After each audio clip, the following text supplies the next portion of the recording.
Okay, gotta put the volume up on my headphones. Alright, I'm nearly starting on time this time, and I actually wanted to start early today because I kind of feel like I got a lot of shit to get through. But that's just it, is that it's all that shit that I gotta get through that kind of delayed me starting this thing. So what up? I'm just getting my drink ready here. I'm trying something new today. Hopefully it's not gross. This is sparkling ume wine. Ume is plum. So it's sparkling plum wine. So yeah, I'm gonna give this a try. See how it tastes. Hopefully it's not disgusting. Hopefully it's tolerable. And hopefully I don't need a corkscrew. Okay.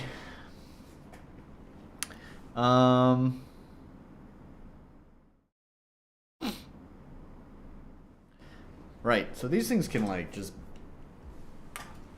pop off. This is gonna be one of those live stream fails. I think I can tell that's coming up.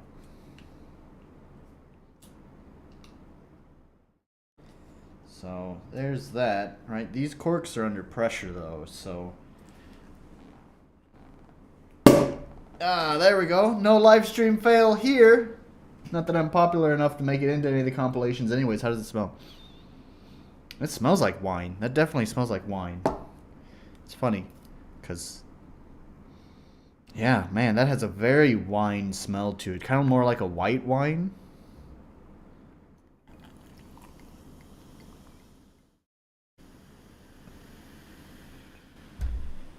And it looks like Sprite. That's not even... It's not even a wine color. I probably look like a fucking bastard for putting this on rocks, but, you know, you just gotta do what you gotta do. I don't know how this is gonna go. And rocks always takes the edge off of all the alcohol, so I'm gonna play it safe, even if it's not the correct way of drinking it. And I'm gonna put it on ice.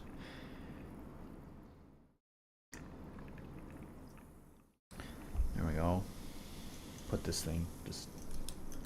That's gonna keep it fresh. Just like that. Yeah, that's gonna do the job right there. Keeping it fresh. It's not gonna work. It's fine. Alright, well, it has a very slight little bit more color to it now that I've put more liquid in there, but yeah, it still kind of looks like Sprite. It smells very, very winey. I brought my fidget spinner. Oh, I can't even... My fidget spinner bottle open here, thinking that I might just need to bottle open it, but...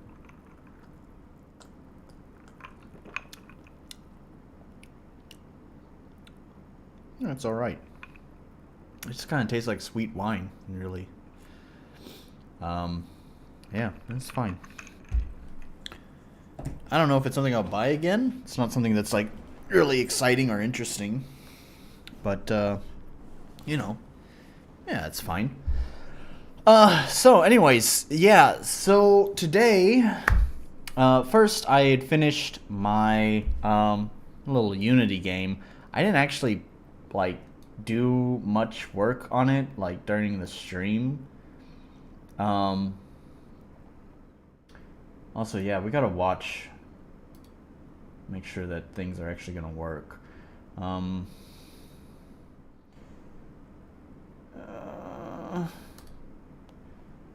here we go. Okay, I'm trying to set up OBS. Yeah, so my Unity game released.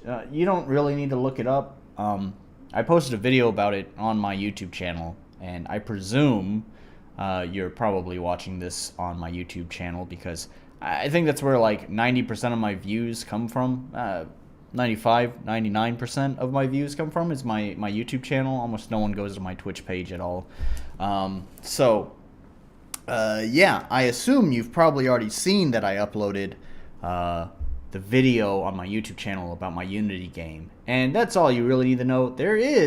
I will say this, there is one not very satisfying Easter egg that I didn't show that if you really want to, you can go find that Easter egg in my game.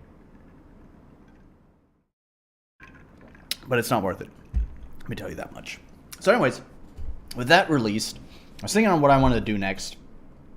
For the game learning process, I actually want to shift my focus over to learning Unreal Engine. But I want to take a short break from the 3D engine stuff because it's a lot more complicated. Like, you have to go through a lot more steps just to make a message box appear on the screen. And it's kind of exhausting.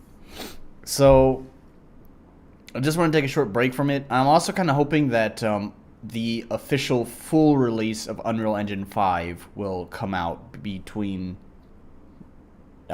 sometime between now and whenever I decide to get back into learning 3D game engines again. So in the meantime, I've had a fun idea I've had floating around in my head about an RPG Maker game. It's a pretty simple concept. This is actually based... Let me bring up OBS here to make sure it doesn't drop the connection like last time. This is kind of loosely based off of the one, like I guess you could call it a hidden mechanic in my previous RPG Maker game. Go check it out. It's a pretty good game. It's on my itch.io page. There's a video of it on my YouTube channel. It's a pretty good game. There's a hidden mechanic in there. I guess you could call it a hidden mechanic, but we'll just call it damage stacking. And basically what this is using one elemental effect will make the enemy susceptible to that same element. So like applying it once, it does less damage. Applying it again, it doubles the damage, right? And that's really all it is. It's pretty simple, but I don't know what it was about it, but there was something kind of satisfying about executing damage stacking. And so I kind of wanted to build on that damage stacking concept just a little bit. And there's also, like, you know, I want to make my own full game. You know, that's why I'm learning 3D engines. But there's some other things that I think I can test out. Like, I would call them, like, macro concepts of the game. I'm not testing out, like, the foundational game loop mechanic stuff because that I could technically do it in RPG Maker, but I actually see it being easier to execute in like 3D engine. So and since I'm not really at the level yet to prepare, like I'm not prepared enough to be able to execute that within a 3D engine, I can't really test that, you know, foundational gameplay loop. However, more macro stuff, I can test that. And so that's another thing that I wanted to test in RPG Maker. So the next game would kind of be testing some other ideas that I have for my game, seeing how they go, and it's just kind of learning more game design stuff. Like the first game that I had released, you know, I learned a lot. I didn't have that many people play it, but the people that did play it all had some valuable insight into how people interacted with my game. Like there's such a dissonance between the developer and the player, because I guess the developer you're so wrapped up in knowing how everything functions within your game that maybe you lose sight of what it's like being the first time experience through all it, not knowing what's going on in the background and not knowing all of the stats and stuff that's happening. A person who's going into it blind is going to experience it way differently than... that sounds pretty obvious, I know, but it's interesting to see that dissonance happen in real time as a developer rather than just acknowledging it through words or whatever. So, with that said, even though I may not be learning a 3D engine with another Unity game, I will be learning some more just game design stuff, working, basically thinking of game psychology, I guess you could say, how people interact with the game. So,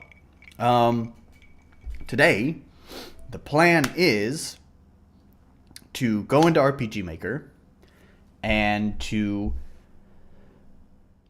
basically sandbox a bunch of different things that will be important for the actual game itself. I don't know if I'll be able to complete the sandbox stuff before actually getting into the game that I want to make. So probably most of today will just be like testing different mechanics and stuff, different systems and whatnot. And even more so is that there are some things that I wanted to correct about RPG Maker in my previous game, but in my previous RPG Maker game, I just wanted to stick with vanilla RPG Maker. I didn't want to use any plugins or anything wacky like that. Just wanted to use the editor as it comes out of the box. And because of that, there are some shortcomings that I just had to kind of work around. However, this time I know the popular plugin developer Yanfly has a number of different free plugins, and I've gone ahead and downloaded those and installed those, and I think with this new game I'll be using those plugins to hopefully remove some of those restrictions of the editor that I just had to kind of work around. So I think a lot of this stream will be pretty boring because I'm probably just going to be reading on how to use those plugins, so it's not the most thrilling stream. But we're going to start it off with a bang here. Before even moving on into any of that, I have the song that I was working on last time. It's not finished yet, but I've made a little bit more progress, so I figured before we move on to the whole RPG Maker stuff, we'll just go ahead and take a listen to the song and just see how that's going. Also, I need to turn on the chat here because I had accidentally turned it off. And also, I realized the chat here is like way up there. Why is that? Let's put that there. All right. Okay. Anyways, yeah. Let's take a look here. I'm going to actually let it play through twice. So, you know, the next 4 minutes, you're just going to be listening to music. But let's make sure the volume is up nice and high, because that's been one of the biggest problems I've had with these past few streams, is that my volume mixing on the stream itself has been pretty fucking poor. So, yeah, I think that should be okay.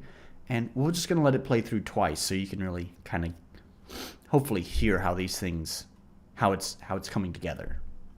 Here we go.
I like how it like builds this tension and then it just releases. Feels good, man. So one more time.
Yeah. Stop. Okay. Yeah. I can hear my violins are still going. Stop violins. Okay. Yeah. I like it, man. This is a huge improvement from where this song was 2 streams ago. I think it was 2 streams ago. Yeah, man. I'm feeling this way more than where the song was. There's still some stuff I might adjust. One of the things I want to work on actually is, I guess you could call it perfectionism. I don't know what to call it. I don't want to call it perfectionism, but I get really fucking anal about how things sound, and I think I need to loosen up. So I'm trying to work on that, just kind of letting things go with this song. Like, yeah, it may not be perfect, but I just get stressed. Here's what happens. I get into this cycle where I don't like it that this shit shows up on my fucking computer when I'm streaming, dude. I'm glad my fucking webcam probably blocked that from popping up, but holy shit. I always fucking tell my phone to stop connecting to my computer. Stop it. Don't do it. Do not stop showing my private fucking shit while I'm fucking streaming. Oh my god. Anyways, okay, that interrupted me. What was I saying? Yeah, here's what happens, right? I get really anal retentive about how shit sounds. And rather than letting it go, I start obsessing about it. Then I obsess about it and feel defeated that I can't get it to sound exactly the way that I want it. So I get aggravated, feel defeated, and then just kind of feel like giving up for the night. And then not a lot of progress gets done. You know, maybe I work on music for an hour, even less sometimes. It depends on how quickly I get into that, constantly trying to get it to work, and it's just not working, and then I get flustered and just give up. So I'm trying to just accept things as fine. It's fine. It doesn't need to be perfect. The reason I bring this up is because starting from probably about here, we have a, in the words of Tantacruel, a call and response piano cello part where, you know, we have a, not call and response, that's what I would call it. Tantacruel would call it a dialogue. It's a dialogue between the piano and the cello, where we have this, right? You hear in the upper register of the piano, right? And then the cello talks back, right? So, excuse me, cellos. Shh. Shh. Okay, there we go. Right, so we have the da-da-da-da on the piano, and then the cello comes in, da-da-da-dun, right? So it's, and it repeats this throughout the section. So it's the piano and then cello, and the piano and then cello, and then piano and then cello, and then they combine together. And starting really kind of where the combination part happens, it's like the combination, I don't know if I really feel it. It's fine. I kind of like, there's this like little funky like 16th run that I kind of dig. It feels a little bit out of place for this song, but that doesn't stop it stand alone being a pretty funky little riff. So that's kind of like one of those things where it's like, that's a pretty cool riff, and anal retentive Nolan wants to remove it, but just letting shit fly, so I stop, you know, obsessing over my music and then just getting defeated and flustered and angry and giving up. I'm just going to go ahead and leave that cool little riff in there because it is cool. It just doesn't really fit the song. But then also starting after that, I wanted to kind of like have sort of like feel like it's ramping up a little bit. So even though it's more or less the same chords, it is the same chords that are being played for the next part. The actual melody that the dialogue is happening with between the piano and cello is actually kind of stepped up. It's literally has gone up a few steps to kind of create this rising tension. I also think it goes against the chords. Like the notes that are being played in the melody are not really notes in the chord. So it also kind of has this like tension where it's kind of fighting. And it sounds fine with the piano, but it really kind of sticks out with the cello. And so, again, that's kind of one of the things where it's like, anal retentive, no one wants to really fix that, but the trying to let stuff fly is going to have to say, nope, it's fine. It sounds fine, right? So let's just listen to that whole, like, dialogue section again, and you'll kind of hear what I'm talking about. So, like, the beginning is fine. The first three call and response parts are fine. And then when it goes into the fourth one, it's not a call and response. The piano and cello are playing at the same time. And then it goes back into the call and response. But when it goes back into it, now it's gone up by 3 steps, I think it is. 3, 4, I don't know, something like that. So anyways, you'll hear that.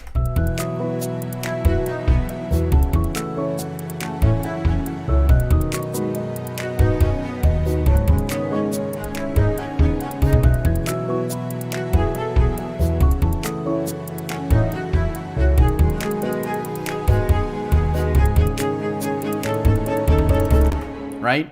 So that's it. It's right here. This piano cello part. The piano part sounds fine. The cello. Right? Dun dun dun dun. It just doesn't sound quite right. It's kind of really that last note that feels like it should be adjusted. And then I think the response in the next part as well, it feels a little bit off. It's okay. It's not the worst. I think the one before it was worse than that one. But this one also kind of doesn't matter so much because it builds up into the build-up. It's a build-up for the build-up, right? So this builds up.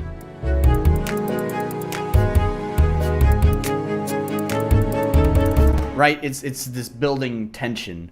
And that's with good reason. That building tension is to move on into the next part of this song, which I haven't worked on yet because it's where the biggest change will come in with this song. So I'll probably work on that later.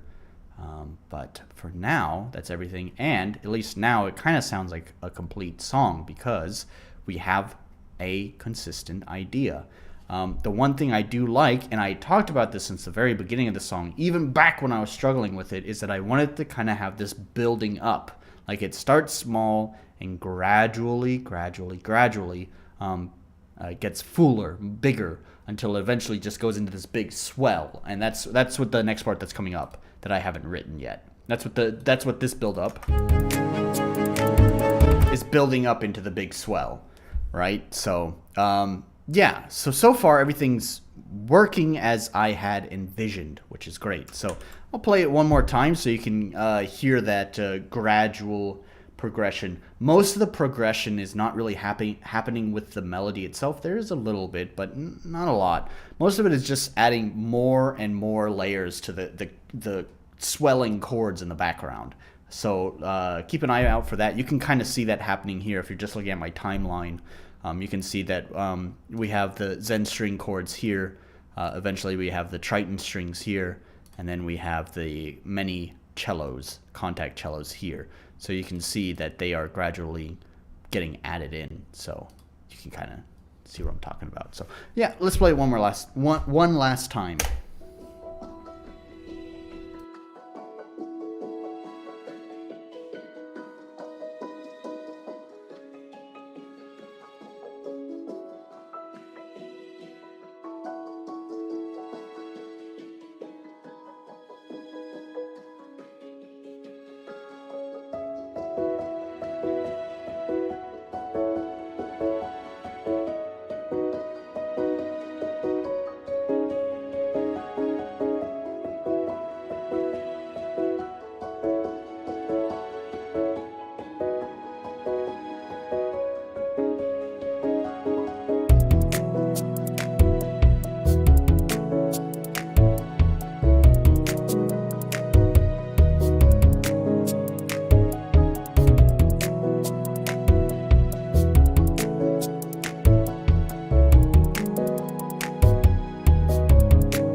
Okay, there. All right.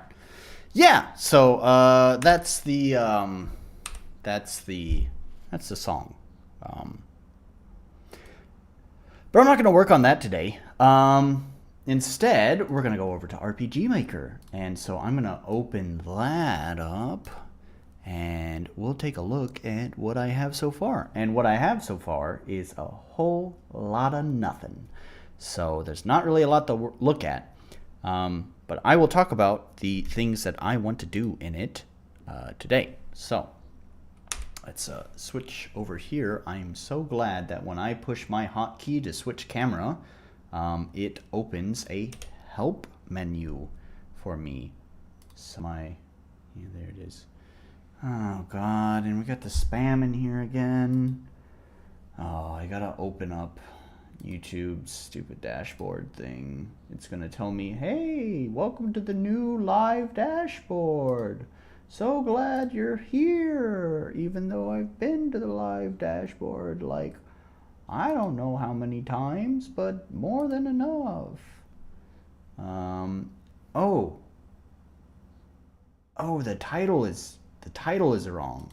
Hang on, let's update that. First, let's go to Restream.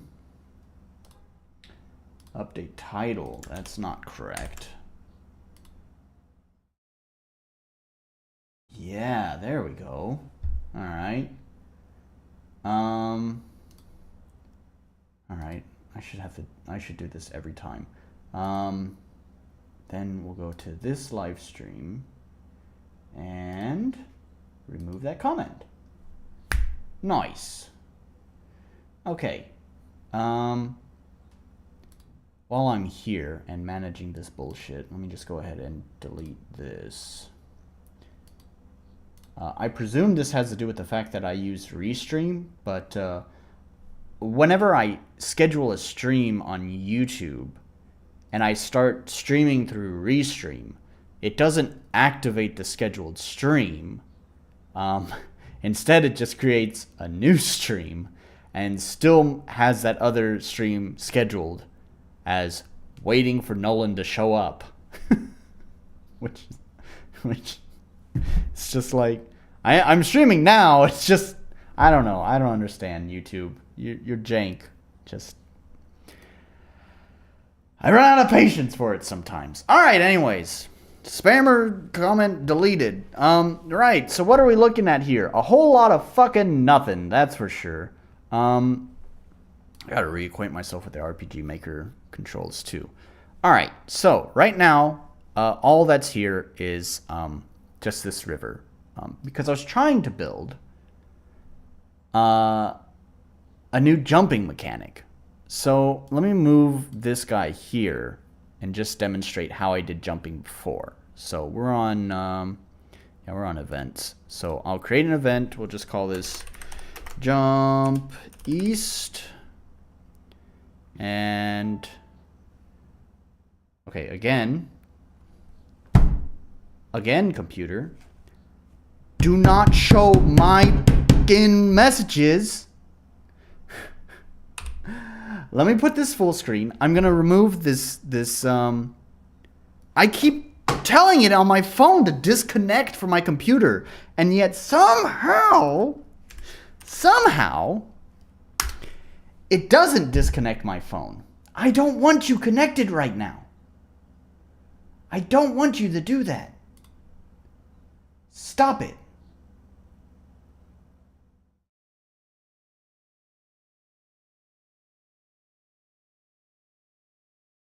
All right, fine. Hide all content. I will deal with turning you off later. Right now, just hide all content. That works. If that's the only option I can find for not displaying my personal shit while I'm streaming, then that's fine. All right. Anyways, here's how I used to do it. So we would set it on Event Touch, and I would just add set movement route player jump X +2. There we go. Apply. There we go.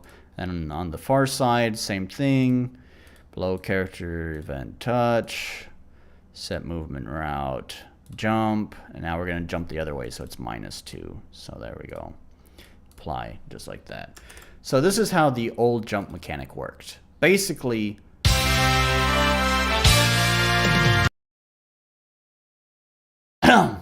wow, that is fucking loud. Holy shit, that blew my fucking eardrums out. Alright,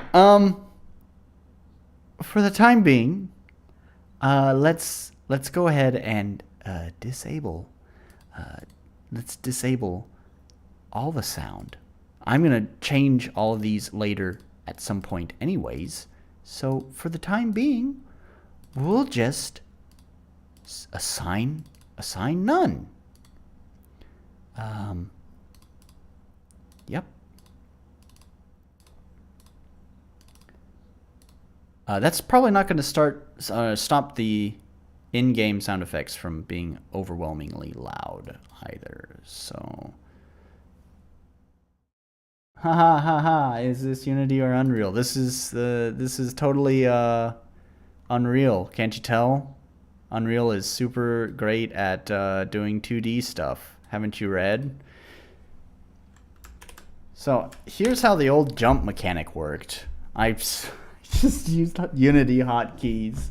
I have to push play. All right. Oh my God, it's still so loud. God.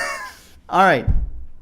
So the jump pads are just invisible events that, all right, it's on arrow keys, that will just automatically trigger the jump. I want to change this mechanic. It doesn't matter which way that you approach it. So like right now, obviously I jump across, but it does the same thing if I approach it this way, right? Doesn't matter because it's always moving the character in a specified axis. Yes, you should get a book with your new headphones. You should get a book on how to use those headphones, because the manual's not good enough. So, anyways, I don't like this jump mechanic because it causes problems. It's mostly it forces you to jump when you get on it. That's why I have this button. The idea that I had that is not working because fucking RPG Maker's limitations was basically I was going to make this button invisible. Right now I'm not setting it to invisible because I want to make sure that I'm actually... God, that is so loud. Yeah. Good point. Let's, where's my volume mixing stuff? Why is my volume mixer just not on my taskbar? Why is my volume mixer gone on my fucking taskbar? What happened to it?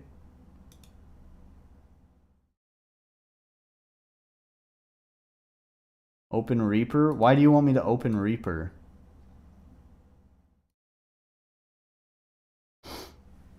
Dude, where the fuck did my... This is killing me. Can I just... So, okay, that works. And we're just gonna turn this way down. Way down. Way down. This is such a jank way of doing it, but that's fine. Oh, I should open... Yeah. Yeah, Reaper is super good at doing 2D graphics. Anywho, here was the intended new jump mechanic. So, obviously I'd set the switch to be invisible so you wouldn't see it like that. But either way... What? Another chatter? Is there another message here that I... Restream. Is this Restream's chat fucking up? Or are you fucking with me? You're fucking with me. You're fucking with me. That's what you're doing. Doing your usual shtick. Alright. What I'm trying to say about the new fucking jumping mechanic, which doesn't even fucking work anyways. So this is taking forever to show you something that doesn't even fucking work properly. The idea was that you would come up to a place that you want to jump, and you would just press space on it and you would jump across like this. Wow, that's so cool and so effective, right? The problem is the way that RPG Maker handles jumps. What happens when I activate it from this side? Oh, you jump wrong fucking direction. So one solution could be that I could just, oh yeah, I forgot I have the automatic jumps. Anyways, so one solution could be that there's just a switch. When I activate this, like an actual switch, when I activate the control, the logic control switch, when I activate this jump, it will now switch it to jump the opposite way. Well, that makes sense if I can knowingly account that the player will always approach from the specified starting angle. Like, in this case, say, for whatever reason, dungeon's long, you can loop all the way around and somehow wind up on this side. Well, now the switch that's built into it is accounting for the player to be facing the wrong way. So when they come up to it and try to jump over, oops. So that's the annoying thing with RPG makers. Like they have movement logic built in for this, but they don't have it for jump. That's like, there's always these weird fucking oversights in RPG Maker. Like, you have it for this function, so why isn't it available here, right? So like, you have a move forward. See, one step forward. You have a step forward command, and forward is just whatever direction the player is facing. So why isn't there just a jump forward command? There is no jump forward command. So, yeah, it's stupid.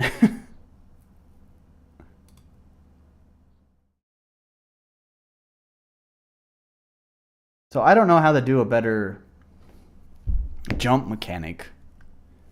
I'm sure maybe there's a plugin somewhere that I guess I'd just have to look up. But as far as I can tell, my method of handling jumps in my previous RPG Maker game was probably the best fucking way of dealing with it. Was just putting these two tiles. I don't know if I wonder if I can set it to action button, but when it's underneath, I don't know. RPG Maker is weird about events without an image. I don't know why this is. That's why that's why there's a button assigned to this event, because it won't let you activate it, as far as I'm aware, if there's no image assigned. But maybe if I'm standing on top of it, like maybe it won't let you activate it if it's one tile in front of you, but maybe if you're on top of it, I don't know. We're gonna give that a try now. Also, it's driving me nuts that it's back to arrow keys.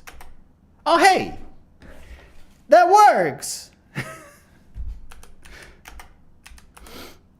So yeah, cool. So yeah, I can stand here, but then when I push space, okay. Neat. So you can activate invisible events if you're standing on top of them. But if it's invisible and one space in front of you like this button is now, there needs to be an image assigned to it. Yeah, you're alone again. Welcome to my fucking streams. No one fucking joins because, number one, my channel is as stagnant as, I don't know, fucking milk left out for a week, for a month, really. For, I don't know, try 3 years. Second of all, I stream at weird fucking times for, like, you know, the rest of the normal world. Like, 9 p.m. is, like, I don't know. I don't know what that is for America. It's like 6 a.m. or something for them. Anywho, get some Chan buddies. I'm good. Thanks for the offer, though. That's real thoughtful of you. So, okay, I guess that new jump system works. So, it's really the same thing. This one will be jump west. It's really the same thing, but, wait, how come I can't? There it is. It's the same thing, but now you just step on it and push the action button for it to happen. So, let's try that now. This is another thing, is so like if I, the system I had before, it wouldn't automatically activate the next jump. I had to script it to activate the next jump, if that makes sense. Like I couldn't put a jump event here and put a jump event where you land and it would activate automatically. Like I couldn't do that. So here's what we're testing now to see if I can activate the jump again right where I land without having to move off of it. So let's try that. Oh my fucking god, arrow keys. There. Hey, nice.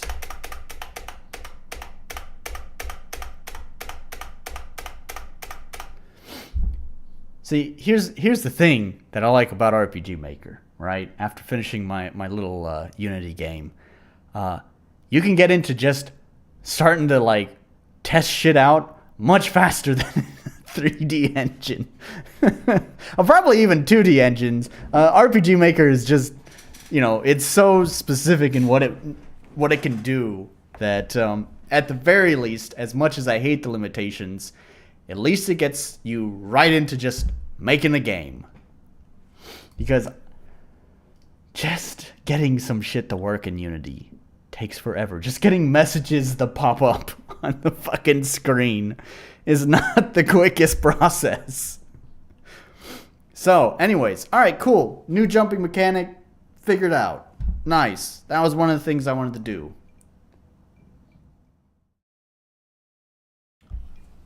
One of the other things I wanted to do is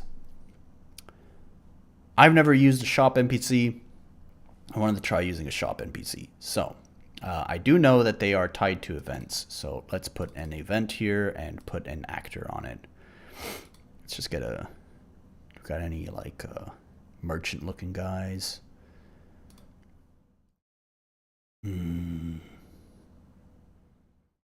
Oh, here's people. Let's look at people. That's kind of a merchant looking dude right there. We'll go with him. We'll have him stepping. And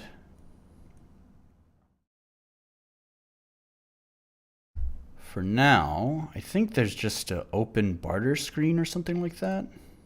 Shop processing. There we go. Sure. We'll just put a potion there. That's fine. I think that's all it takes.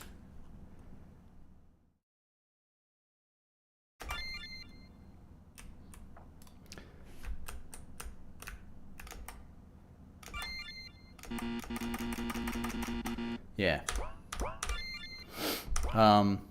So also need to get some gold, so we'll just put a chest down as well.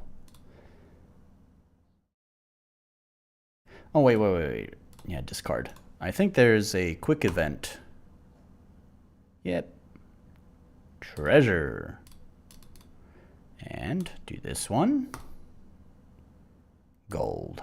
Let's just do a bunch of gold.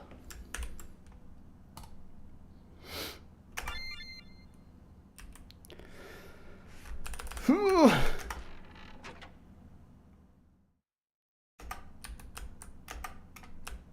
Alright. Talk to him. Bye.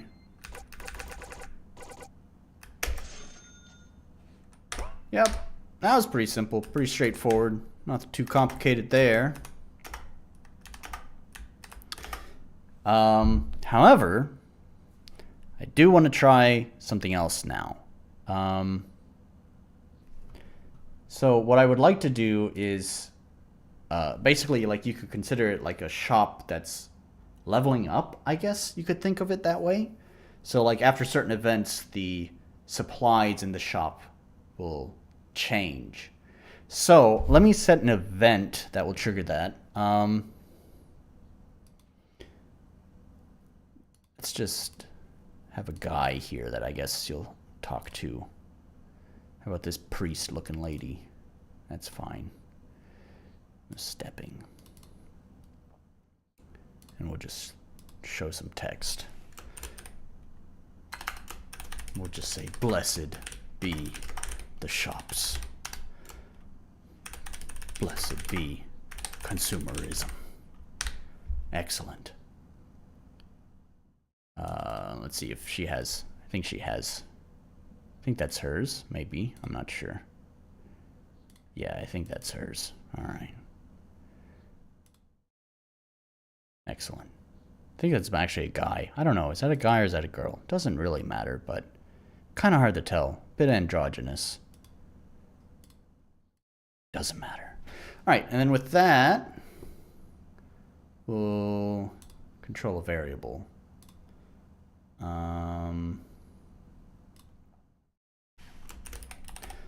Shop test. Just to remind myself, I'm gonna delete later. There. Shop test, delete later.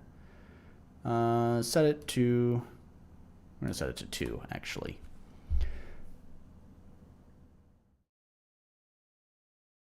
Yep. All right. So now we add conditional branch variable constant equals 0. I'm gonna delete that, put that there. If shop test is equal to 2, then shop processing, sure, magic water. Okay. All right, let's see if that works. Should be fine.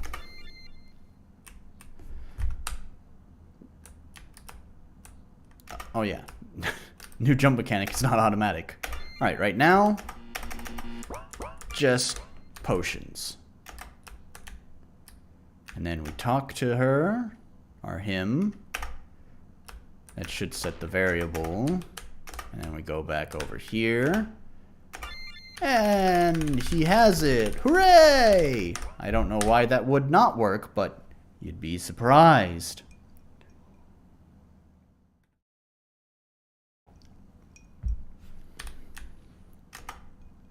There.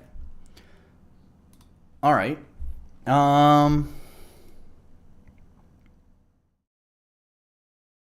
Yeah. What do I want to do now? This is surprisingly going pretty smooth. Not that this was like really complicated stuff, but I don't know. I figured there might be more problem solving I'd have to do. So, I want to try creating my enemies again. See if I can remember how this AI system works that I built last time. So first I need to assign a region. So let's assign it to, I'm going to use the bottom 255 there. So I need to assign a region, and then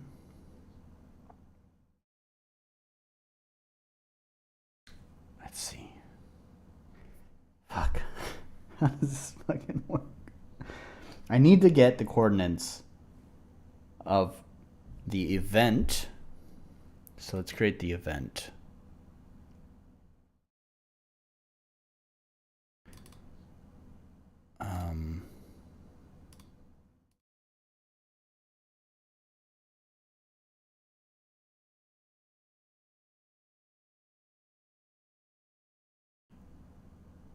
Yeah, sure. We'll use the little slime.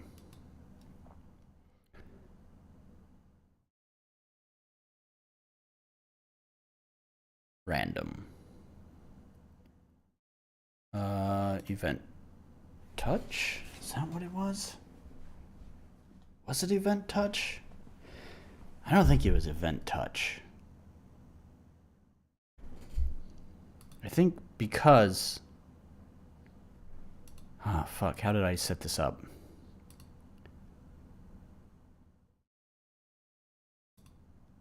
I don't think... There's not really a lot going on here. I do think it needs to... Ah, fuck. I need to look at my old game. How the fuck did I do this?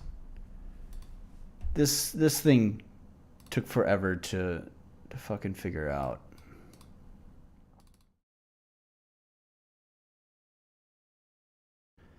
Alright, so what do they collect? Alright. So, the trigger is parallel.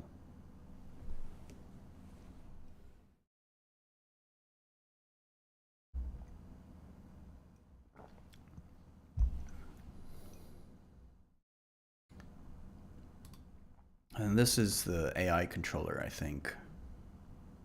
Or the battle controller.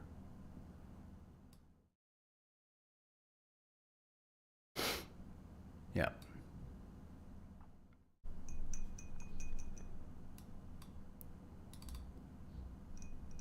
Okay, so control variables.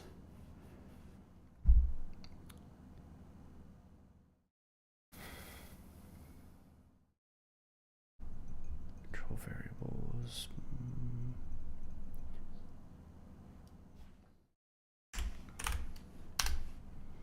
That's what we're gonna do. No. Freeform. Not freeform. Rectangular. Just like that. There. Let's put that over there. Move that over to my other screen. What do I need over here? Just if mob X is equal to player X and if mob Y is equal to player Y. That's all I really need to know. Both of them are running in parallel. Alright. Okay. So we go here. Go here. So this one needs to run in parallel. I'm going to create the other event too. So this one's going to be mob 1 AI. Mob 1 battle process. Alright. So, did I set this one to parallel? Let's make sure that's set to parallel. Alright, so first we need the control variables. And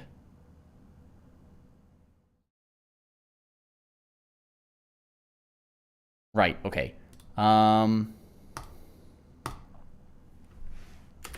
Mob, yeah, mob 1 X. Let's call this one. No, actually, I'm gonna change my mind just to keep this clean. It's gonna be player X, player Y, mob 1 X, mob 1 Y. Alright, there. And let's start with player X. Game data. Map, not map ID. Is it map ID? Actor. No. Character? Yeah. Map X. There. Yes. And then control variable, game data, character, player, Y. There. Just before that, let's add a comment. Get player XY. Comment get event mob XY. Game data character is this event X. No, wait, what?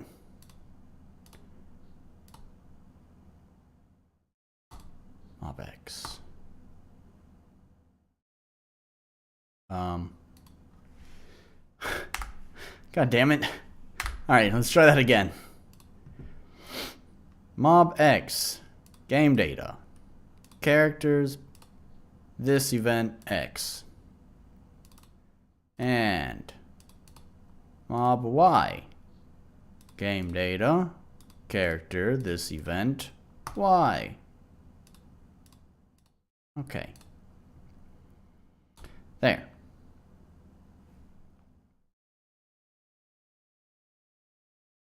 Oh, yeah. Then there's the actual A. Oh, I forgot about all that. Oh my god, okay. First, let's get location info. How do I do that? Get location info here.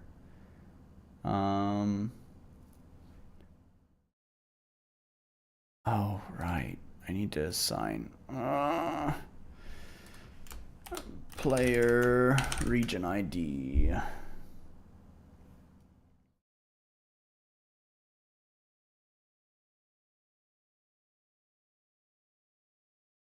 Region ID. Designate with variables. Player X. Player Y. Okay. Then we need to do the same thing for the mob. Get location info.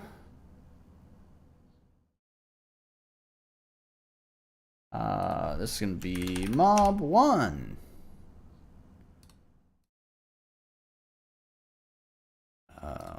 Region ID. Mob X. Mob Y. Okay. There.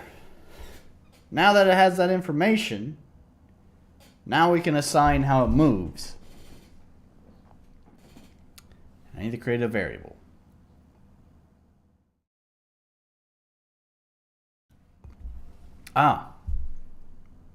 I did want to change how some of this works.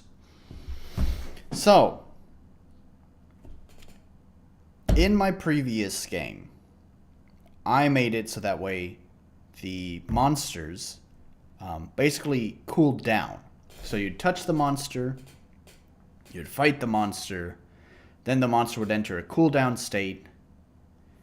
I am going to make it chase the player. I am still going to do that. A lot of problems happened with the monster just not being deleted after being defeated. So, rather than have the two different states the monster could be in, there's two different AI states that it could be in. It could be in just the wandering state. We would call it in the ready for battle state, basically. And then there'd be in the cooldown state.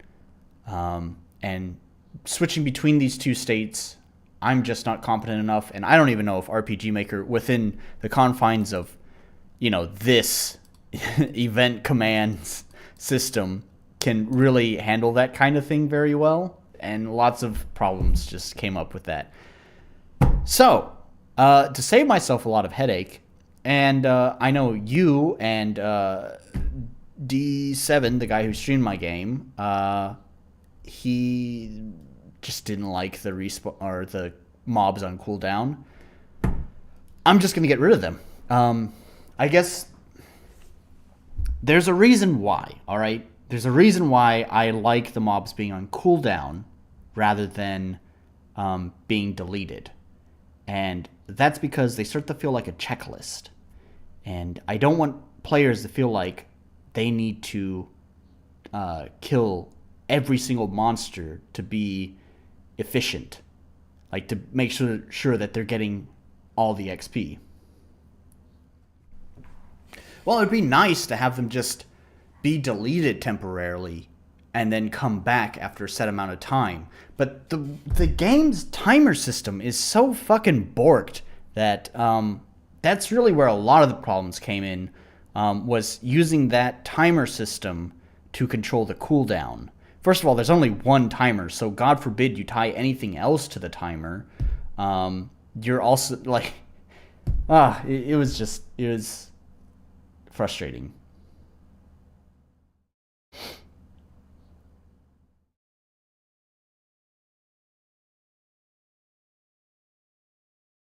Well, see, at least if they respawn, it doesn't feel like a checklist, right? Like it doesn't, because there's an infinite number, so it doesn't feel like you need to kill all the monsters to be getting the most experience, right? But I feel like once you can defeat the monsters and they're gone permanently, then it feels like, oh, if I want to get the most amount of experience, then I need to make sure I'm killing all of the monsters, and that's not really how I want it. But whatever, I'm going to change that system. So I do still want it to chase the player, but I think I'm going to do it more for immersion reasons, like to kind of make a detection system where the monster's going to move towards you when you're nearby, but it's not going to be like in my previous game, they would fucking haul ass towards the player. So I think I'm going to also reduce their speed as well. So, okay, so here's how it works. We got to set the movement. So first we need a conditional branch to specify their movement. So if I don't have the mob region ID. I assigned that's because yep, we need to assign this mob1 region ID. All right, there. Also, I need to remember what region ID I put it in. Oh, shut up.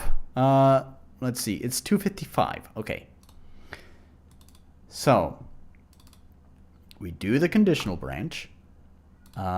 If mob region ID is not equal to 255, right?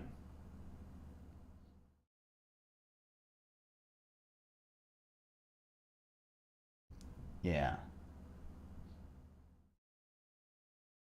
So we don't need to do the... Do I need to do the random encounter pursuit? I'm pretty sure I had removed the random encounter pursuit. Switch. Do I still... Is there 3 pieces to this puzzle? God, this AI was a fucking disaster. Are there 3 controllers to make this happen? I'm pretty sure I wound up not needing the random encounter pursuit switch. In the end, I think I wound up simplifying it to just these 2 controllers here. So if mob region ID is not 4, then we just basically I tell it what happens if it goes outside of this block. So we set movement route, this event.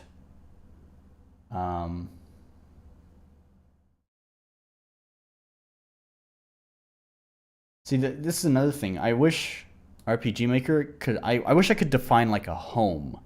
Like if I could use an event... Shut up. Put like an event in this square here and just, I don't know, call that home. And then basically in the movement route, just say move towards home, right? That would be great.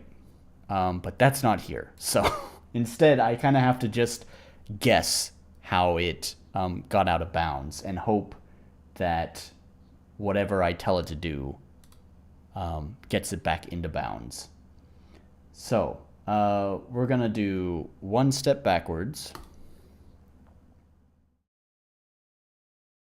I could handle this however I want. I'm just going to do it actually 2 step backwards like that. And that should be good enough. I handled it a little bit differently in the previous game, but I think I think that'll be fine. So, all right, and that's that. That's just it if it's not in the correct region. So now, set another conditional branch.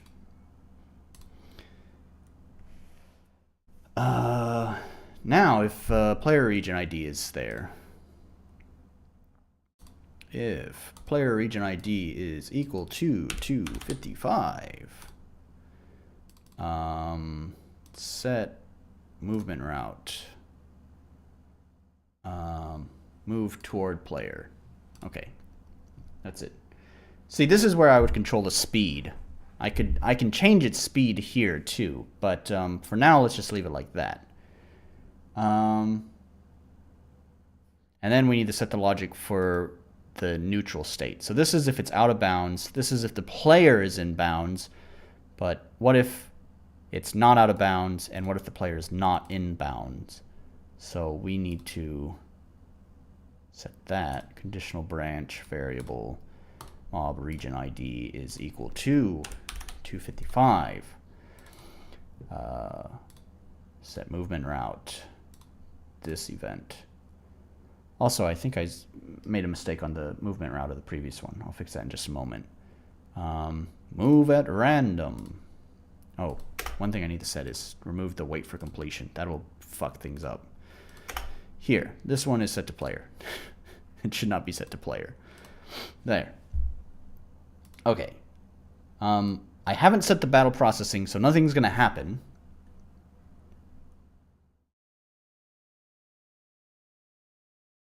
Sup? Welcome to Unity Game Design? What are you fucking talking about? Are you talking about, or are you still on talking about the home, telling it to just like return to a specified point thing?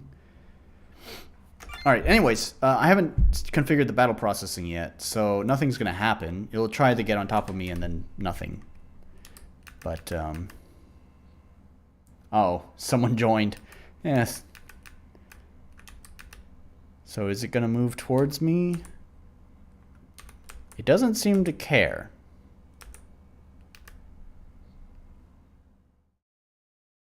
I am within the region, right?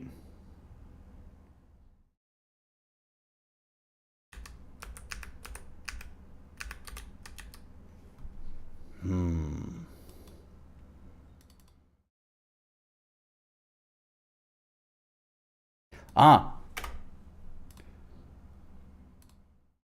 There. Player region ID. Yeah, okay. Let's try that. Perfect, keep it like that.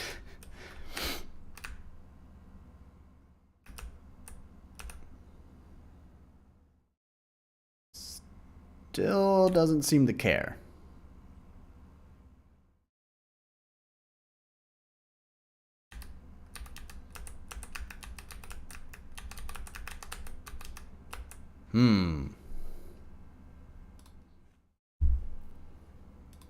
Still good.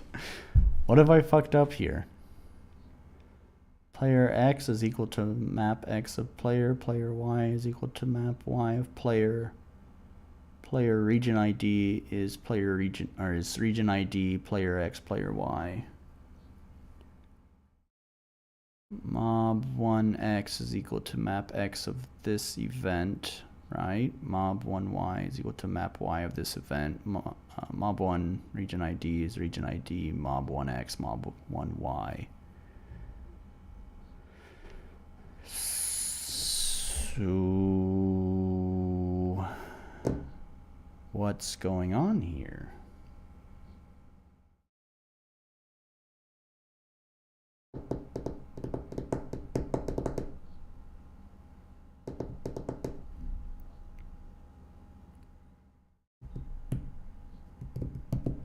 This event moved towards player. Yep.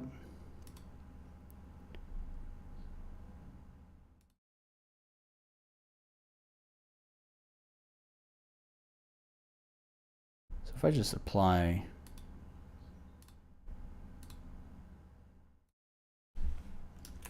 that's not going to fix it, but I just want to check something. Okay, that's really fucking fast. He's hauling ass now.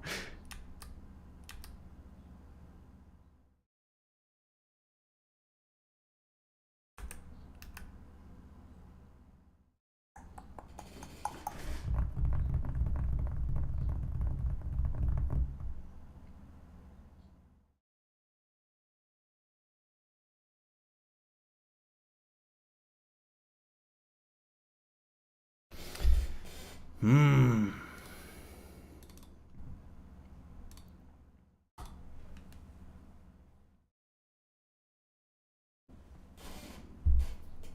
am I missing here?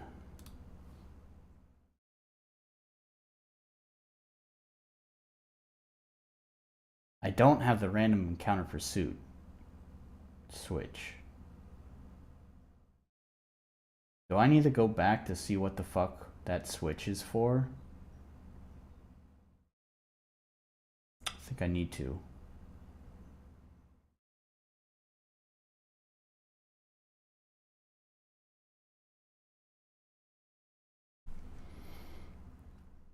What am I missing here, man? It's the same. It looks like it's the same. I mean, it doesn't have the if mob move statement, but if mob move, I think was part of the two-state thing that I was talking about, the cooldown and the battle ready state. Cooldown, battle ready. So mob move was battle ready, and then mob wait, I think, was cooldown. So those are not necessary unless I want to flip between which part of the logic I want to use. So I think it's okay that that's been cut. See, control variables, player X.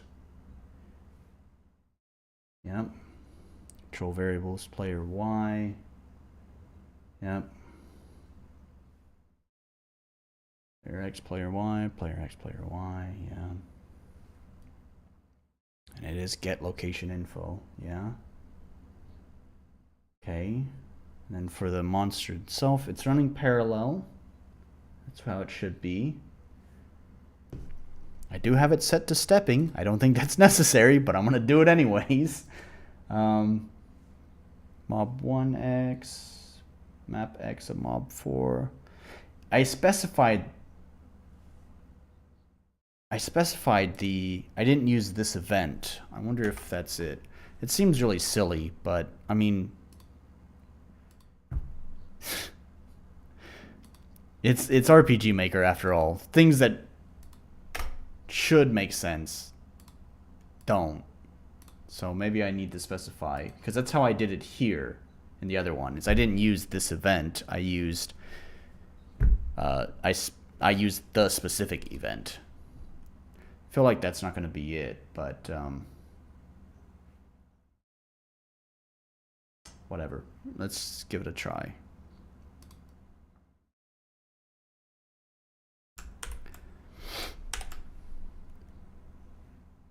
Oh my god, I just pushed Unity hotkey to playtest.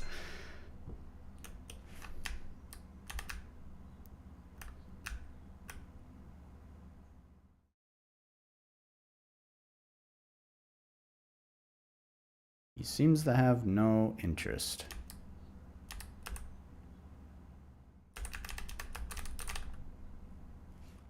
I don't think the battle processor needs to be. Alright, let's fucking save and load up my previous project. Move on. Alright. There's. Okay, here. It's just these two pieces, right? Controls the encounter when specified sprite is on the same tile as the player. Copy this event and swap mob X, mob Y variables to create a new mob.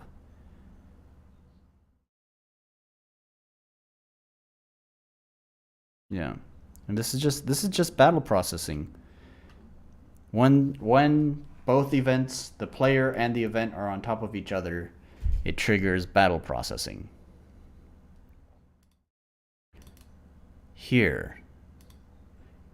There is, but see, I've removed random counter pursuit, except within player region. Fuck.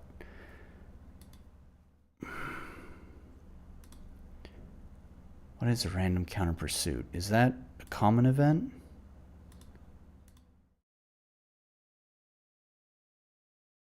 No. See, there's a search, right? Switches. Random Counter pursuit. Search. There's all the mobs.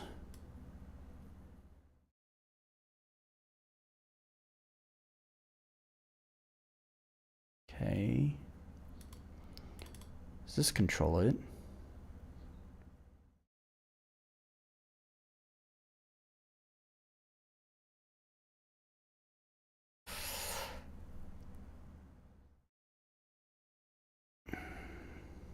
Was it tied to the timer? Set timer. No.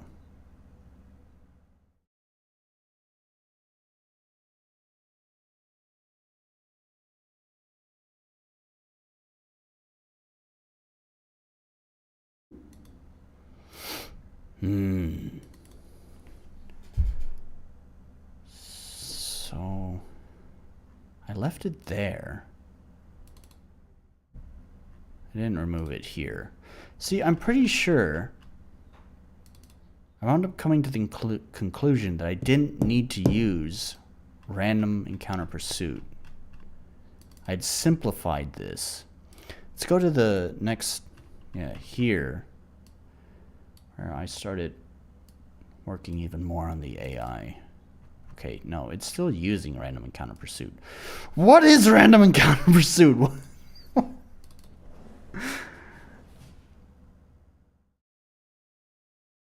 All right, one more time. Switches. Random encounter pursuit. Search.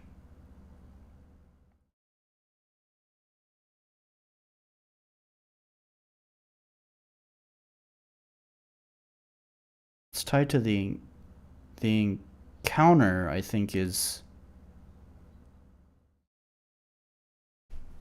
I think the encounter is the battle processor?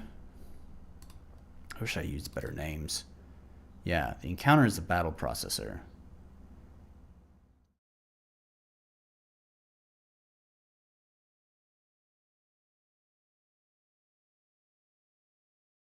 And then mob DD is just the second level mobs where I'm at now.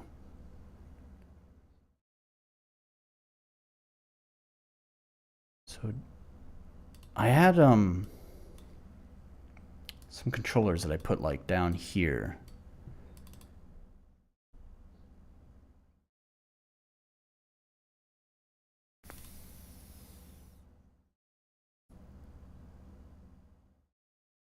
It's the randomizer. This one should be nothing.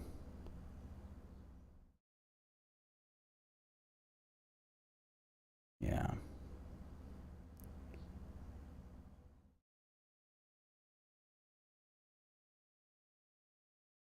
See, I think the random encounter pursuit used to be... I used to have a crystal that its logic was tied to.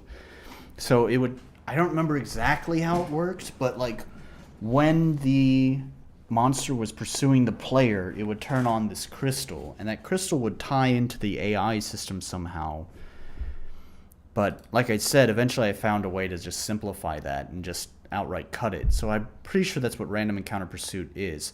What I think might be the problem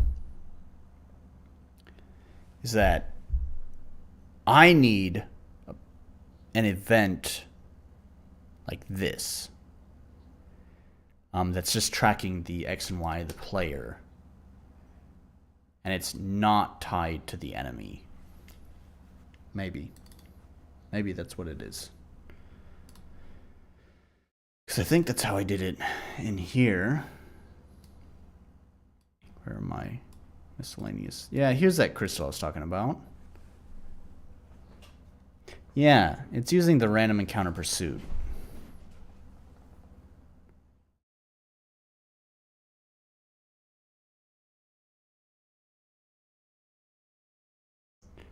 Yeah, the switch is random encounter pursuit.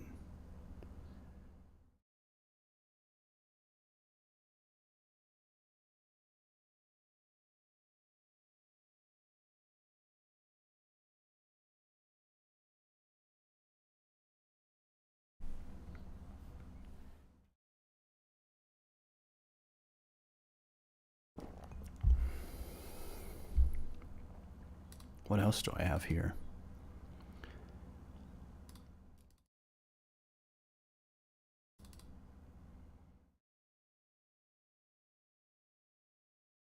Yeah, okay.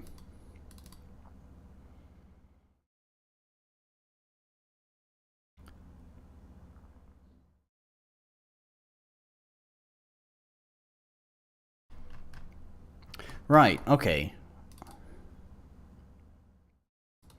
Does this just turn on?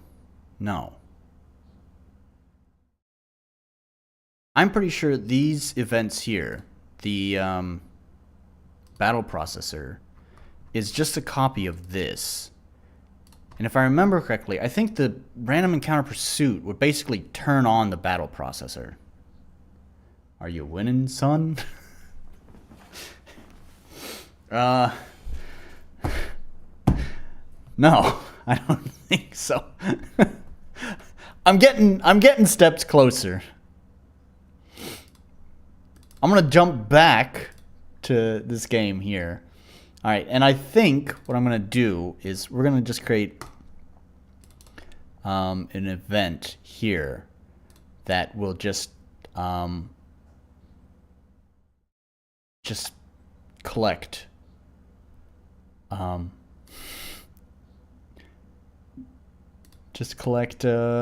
player data, right? So player X is going to be player map X, and control variables player Y, game data, character player Y. And then get location. Where's the get location? Info, player region ID, info to region ID.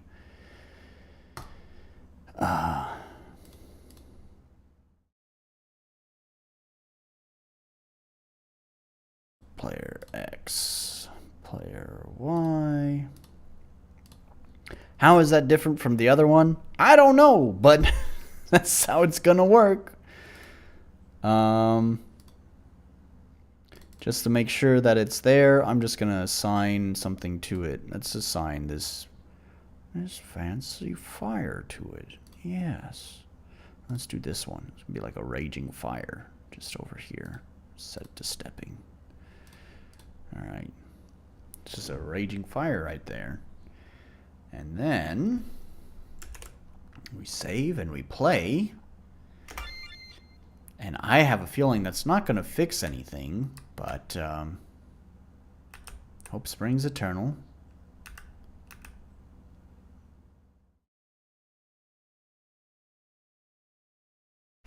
What am I doing wrong?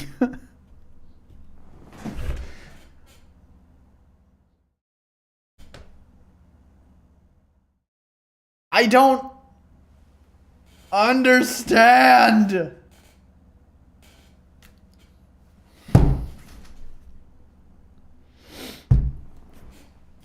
I need more ume wine.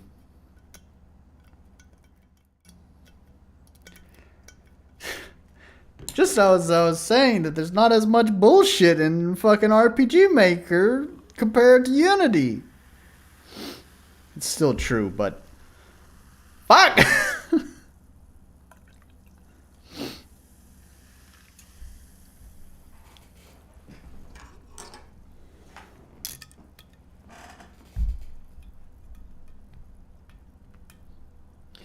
Yeah? I mean, I wonder if I can still even trigger the battle. I mean, I guess I could. You just touch the event. I don't even need the battle processor. It's just touch the event. Right? I can add battle processing to it. God, I wish there was a comment out section too. That would be super fucking helpful. Fucking RPG Maker. Like, what if I want to temporarily just pull all this garbage out? Let me comment shit out. All right, anyways.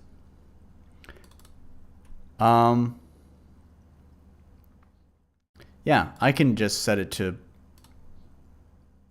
Where's the battle processing? Battle processing. Battle 2 bats, sure. I haven't set any of the player's stats or anything like that, so let me just... Oh, no, it can't. No. It can't be like that because it's running parallel. That means... I can show you what happens. That's what happens. That's not gonna work. Yeah, so I still need the battle processor. Because it needs to tell the game when to trigger the battle. Otherwise, it's just gonna happen instantly.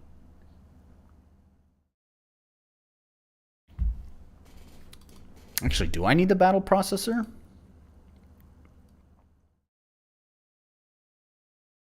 Can I just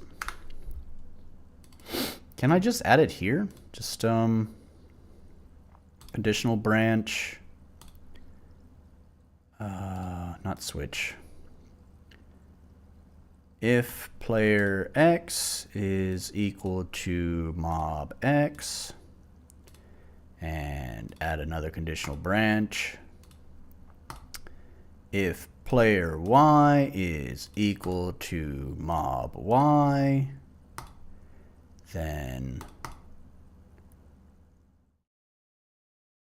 battle process. 2 bats. There.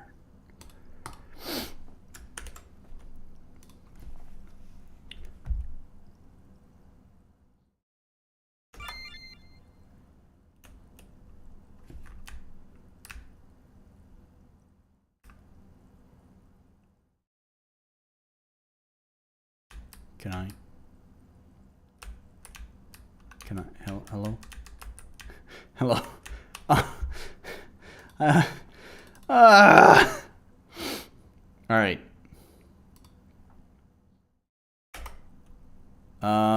This event needs beat through on. Okay, apply, there. Yeah, play. Okay.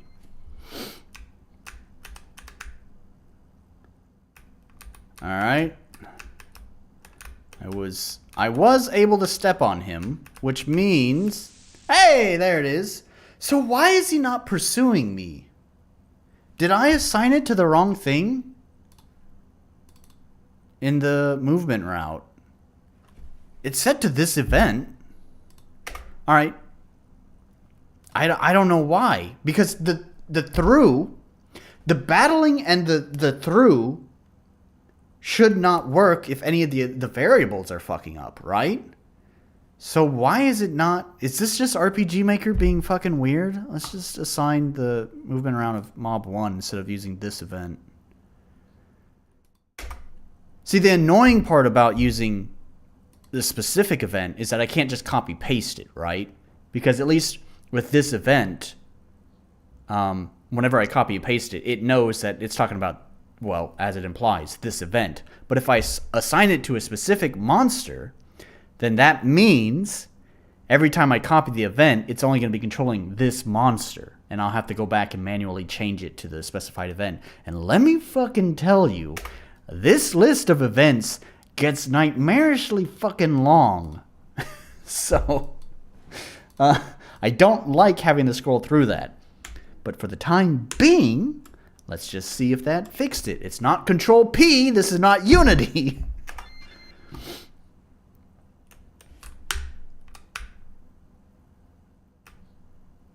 Okay, he's still not pursuing the player. And now he's broken. Why did he break?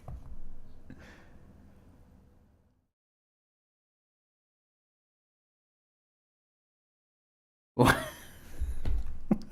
happened? Oh, okay. Now he's going.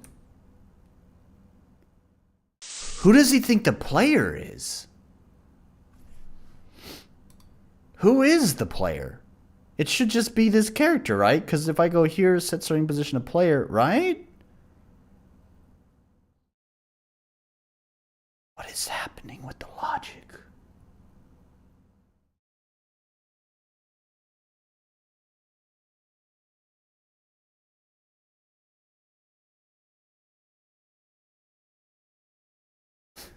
You're the player.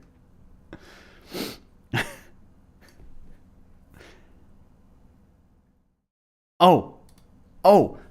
I think I remember something. Player region ID is not equal to.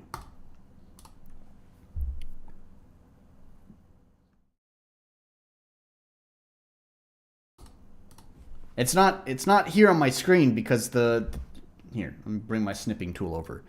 Because it doesn't, the screenshot I took doesn't go down low enough. But I think I remember now. It's not checking the mob, it's checking the player. If the player is or isn't within the region. And I pushed Control P again. I don't know if I'm ever going to break that habit.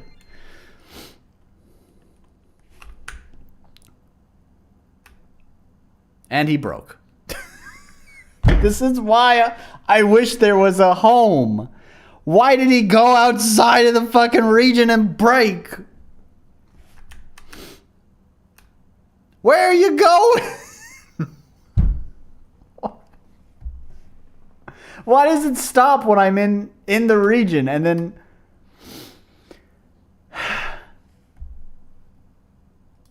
What is happening? What did I set? It's set to move towards player. So why does it stop?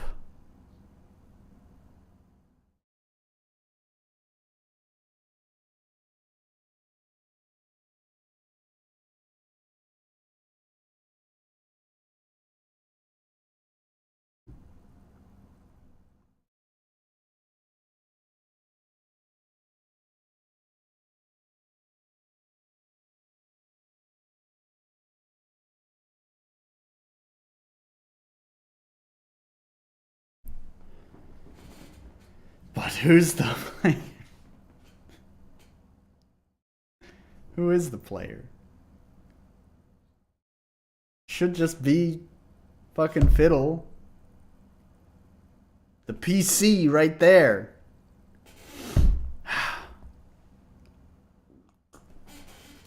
That fucking spilled my wine on me. Oh. This is the shame-filled stream.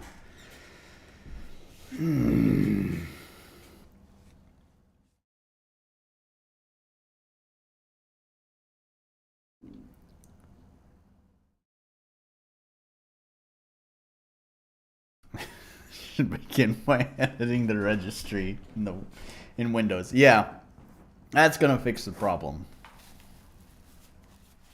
That's what it is.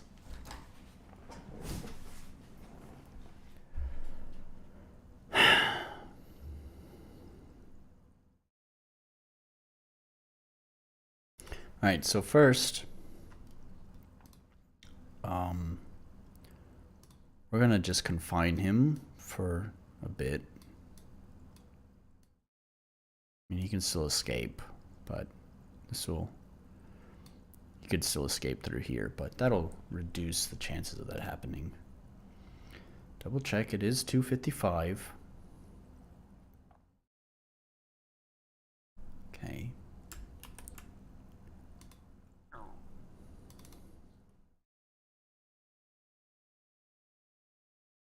These are assigned to 255.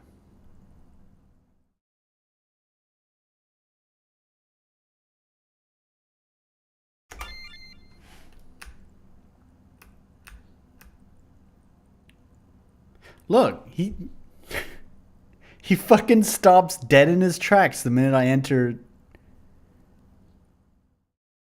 The minute I enter the region. It's like he's paralyzed with fear.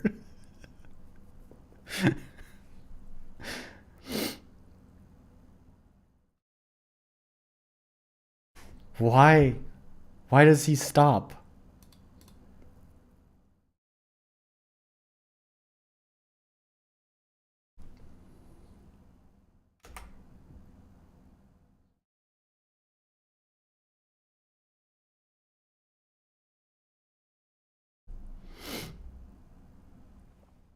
Invert whatever's making him move.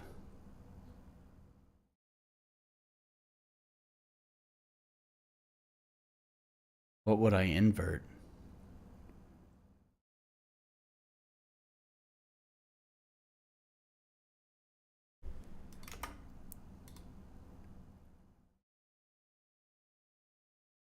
Maybe change speed?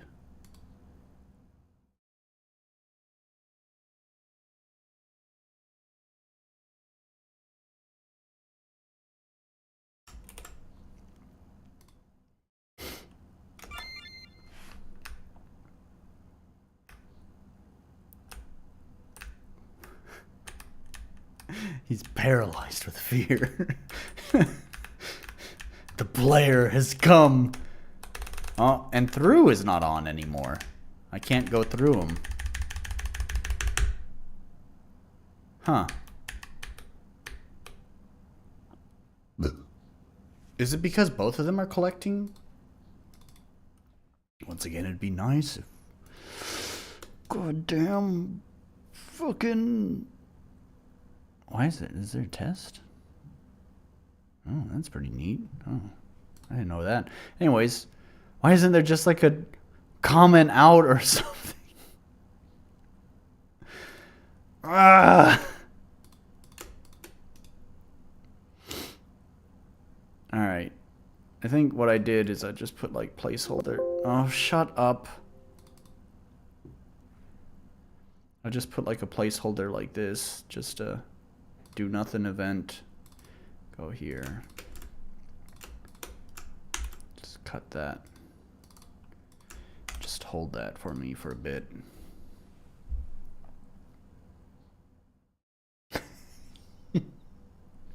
He's chasing me in his mind. One or two lines wrong somewhere. Yeah. I've noticed.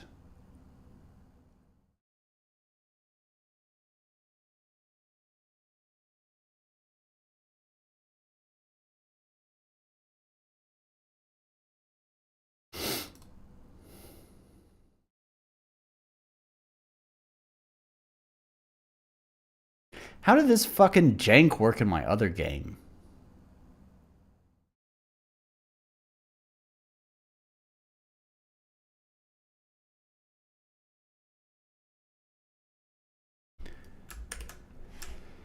Oh, this is what I was talking about with the fucking... And I keep pushing Control P. This is what I was talking about with RPG Maker. I really feel like I'm fighting this fucking engine to get it to do what I want sometimes.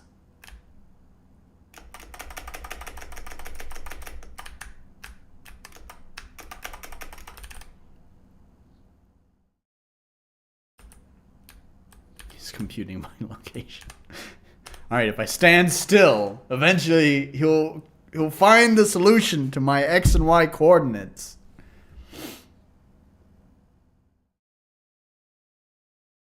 And once he knows my X and Y coordinates, he'll go, aha! And then dash straight towards me.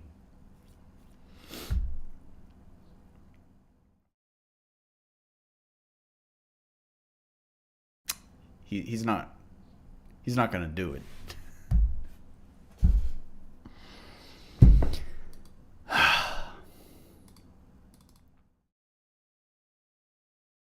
What am I fucking missing here?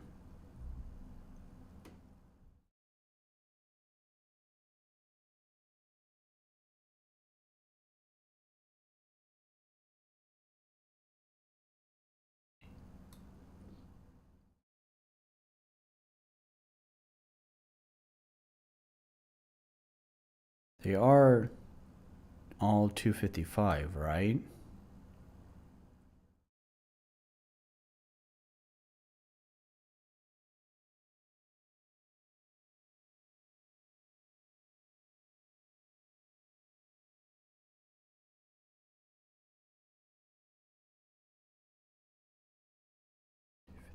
Two fifty five. Yeah.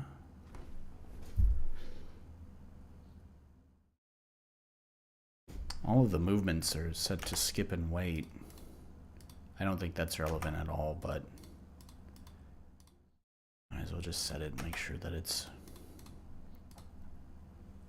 set correctly.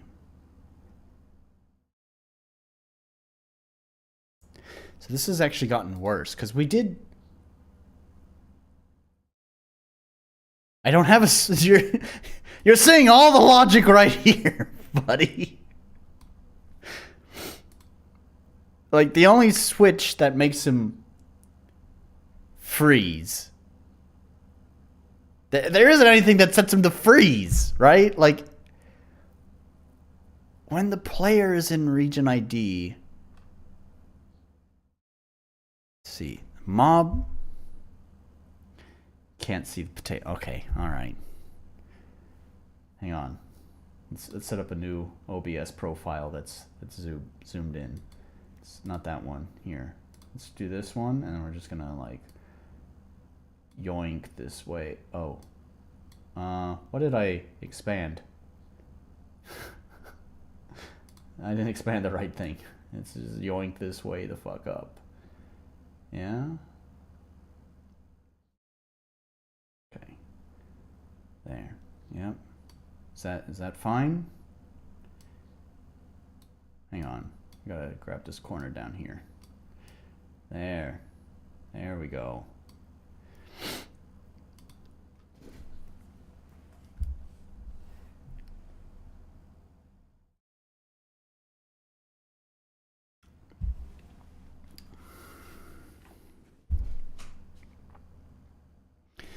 Anyways, I think before I interrupted myself, I was saying that I've made this worse because there was a point in this stream that I was at least able to get it to trigger the battle.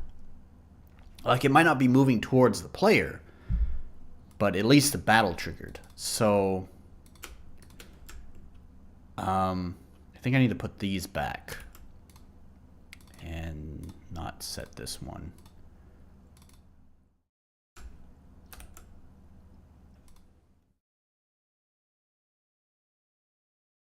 Ah.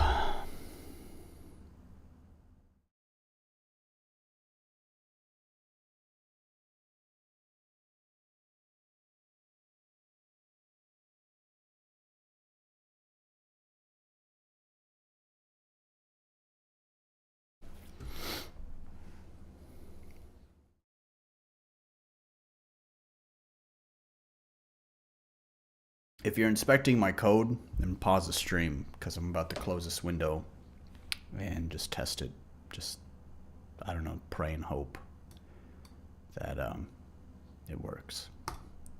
I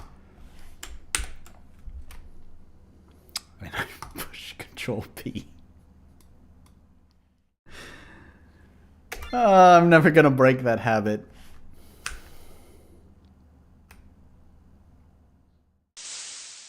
All right.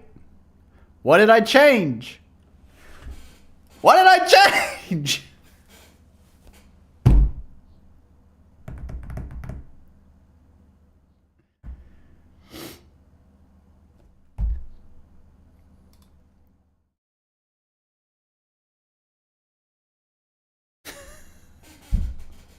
I prayed in hope and Jesus answered. Why did that work? I didn't change anything. I put it back to the state it was in before.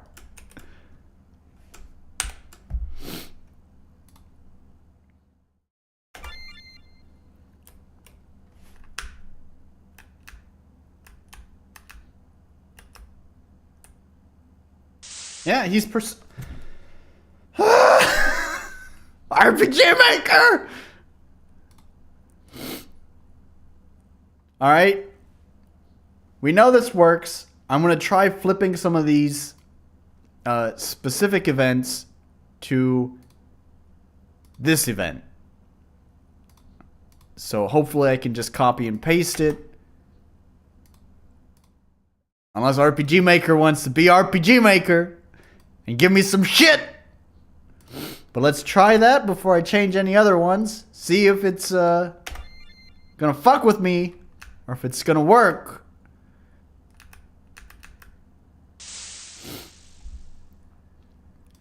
Looks like it's working.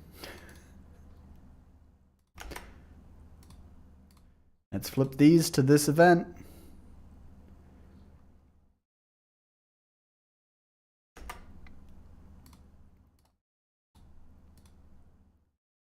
Trophy, shut up.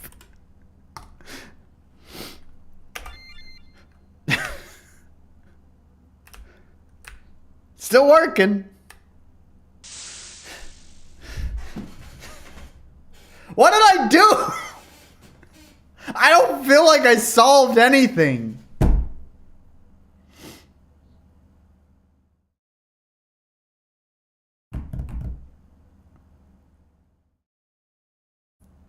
Brandon, you're smart. Tell me what the fuck I did. I don't feel like I learned anything.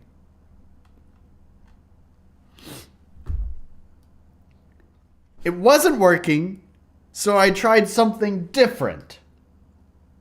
That other different thing made things worse, so I reverted it back to how the previous unworking state, and now it's working. Why?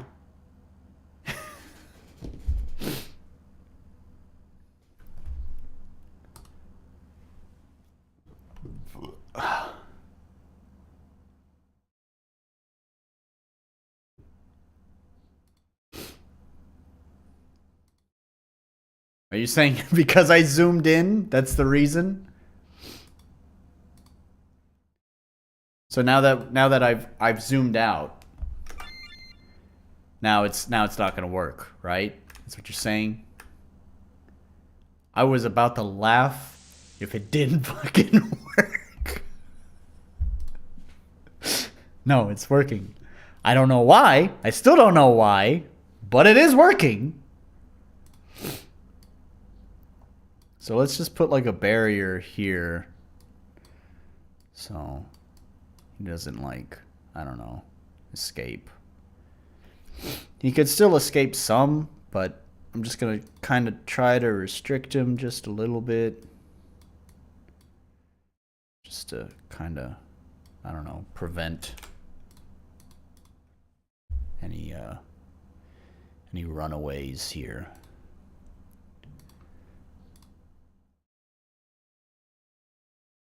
There.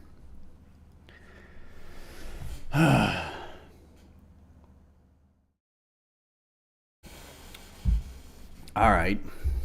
So,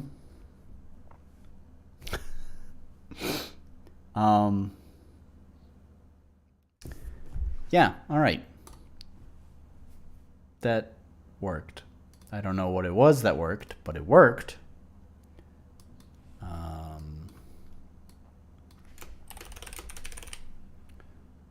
Can I duplicate this? I can copy and just paste it here. There. Just call this one hero for now. Playtest.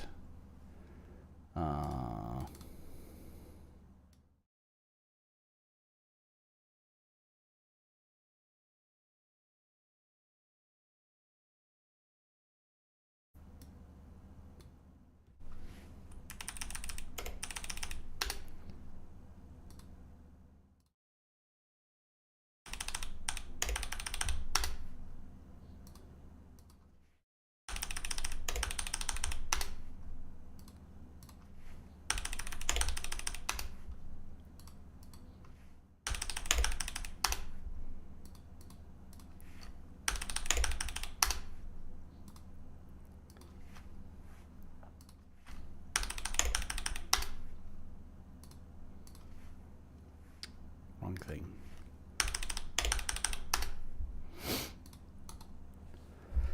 All right.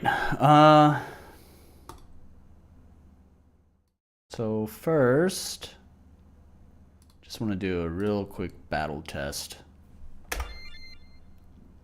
For no reason. I mean, it's gonna work. Then again, it is RPG Maker, and it might not.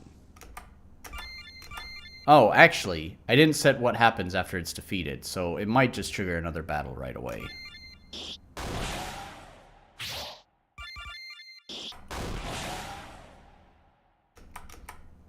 Yeah. Alright, so I need to set that. I think...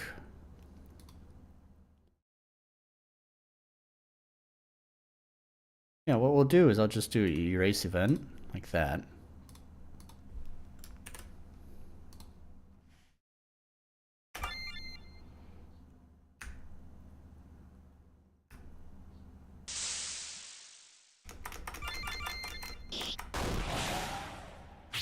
Let's see if it'll trigger the battle twice. Nope. And he's gone. See you later.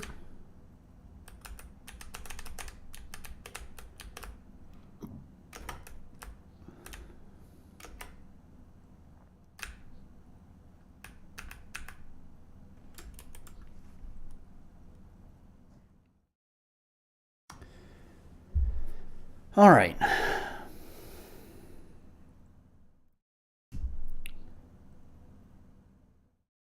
So, one other mechanic, I guess you could say, I want to try is like a pick up objects kind of thing. But it's different than that. What I wanted is like collecting objects. It's difficult to explain. But basically, for now, I'm just going to... I think I might create some custom art for this because I'm pretty sure there's not going to be anything in here that I can use. Or maybe I could use something like... Maybe there's something in here I can use. Maybe not.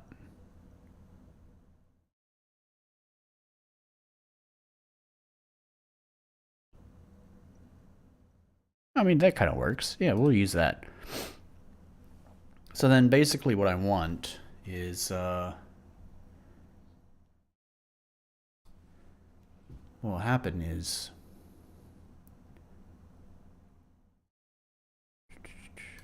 Show text. Just put it on a dim background, bottom. Say picked up trash. And then what this would do is control variable add 1 to trash collection. There, like that.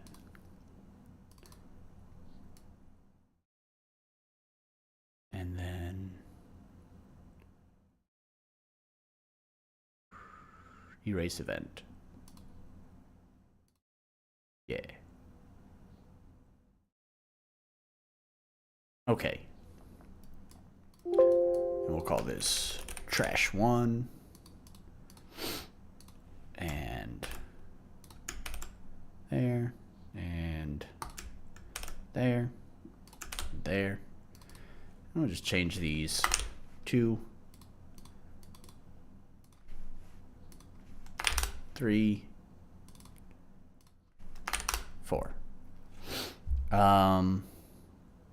Then let's go to our shopkeeper guy.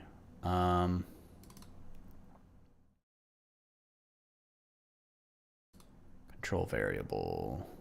No, not control variable. Conditional branch variable. Trash collected equals 4. Shop processing. Yeah, we'll leave that there for now. Let me add. We'll call this the super duper sword. Super duper sword. It's the same icon. That looks like a pretty super duper sword right there. We'll use that one. Yeah. And what is this one at? Okay, so we'll set the super duper attack to, I don't know, 50. There. And we go to the shop guy, shop processing, weapon, super duper sword. Okay. There. So first that. We go here. And he has those two. Alright, then we go to these items. And the activation key doesn't work! God damn it! It is on action button.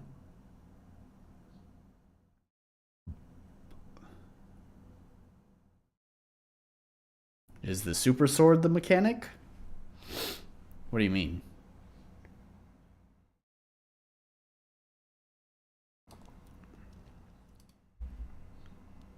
Control P.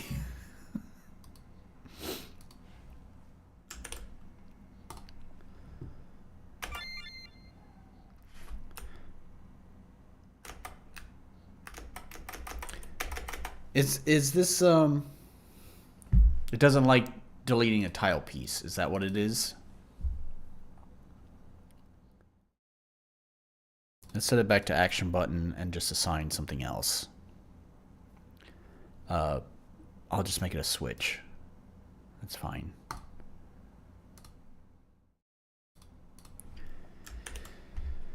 For some reason, the switches seem to work.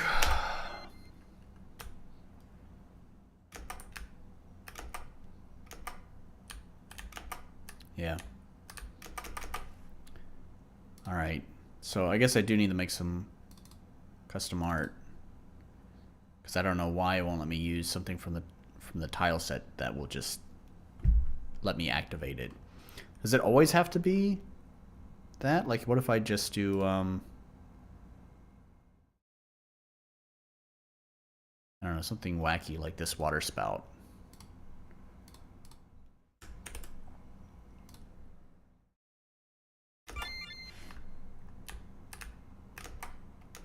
Yeah, that works. Yeah, I don't know why. It just won't let me pick up tile pieces. Alright. So, I don't think there's any just like tile trash.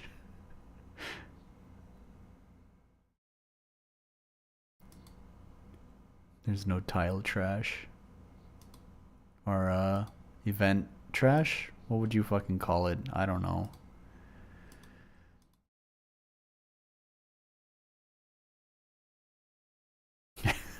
Pick up a chicken. It's trash. Pick up that trash.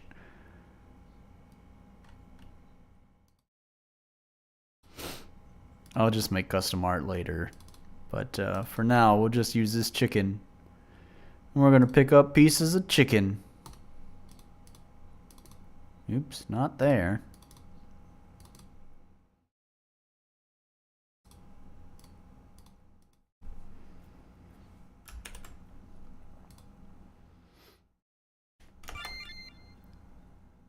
There we go. Chickens all around.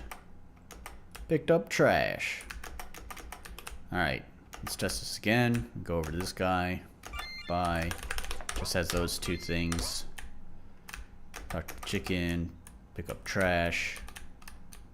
Talk to the chicken. Pick up trash. Oh, the rope. Oh no, but the rope is part of the tiles. That's a good idea.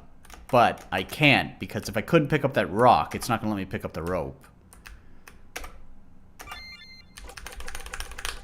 Alright, so the problem here... I think I just fucked up. That's really all it is. Not with this... Kind of with the scripting, but I shouldn't talk to the priest.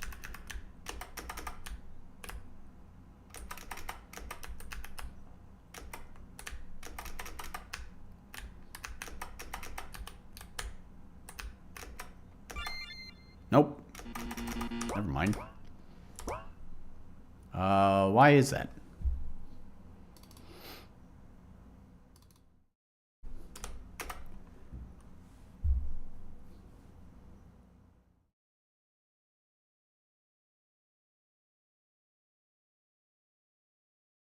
Trash collection, pick up one, right?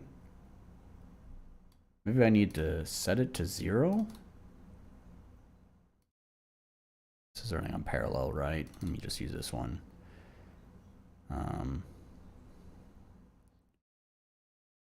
Control variables, trash collection, set to 0. Let's put that on. I think auto run is start. Yeah. Let me see if I can assign the rope to it, because it's a good idea, but I don't think I can. Don't even see it here.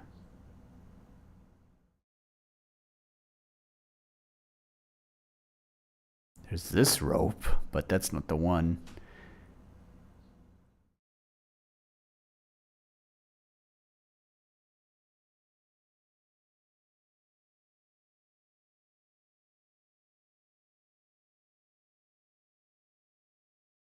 Yeah, where is that rope?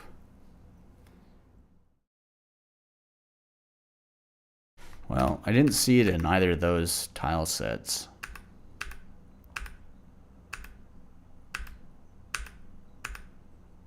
Don't think it's a game object either.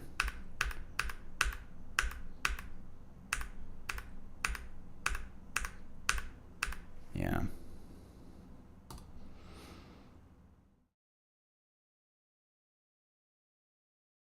About a sword? I think there is a sword.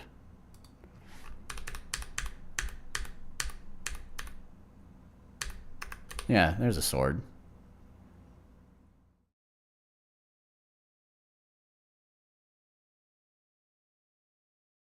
I don't know, I kind of like the chicken, but it's fine. I'm gonna replace it later, but for now, that's okay. It's under other one.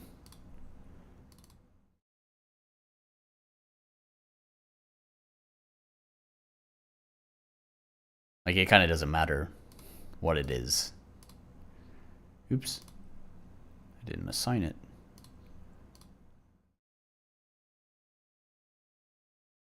Alright. Control P.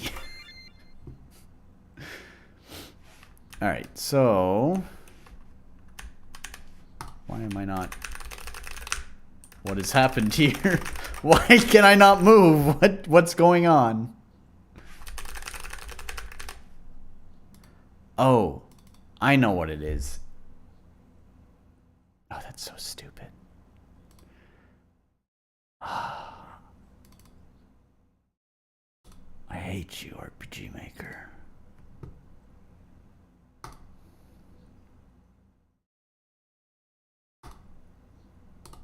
There.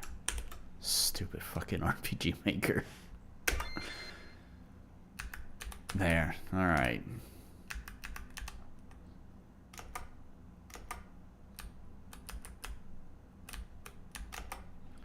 Picked up trash. Picked up trash. Picked up trash. How come his stock is not changing though?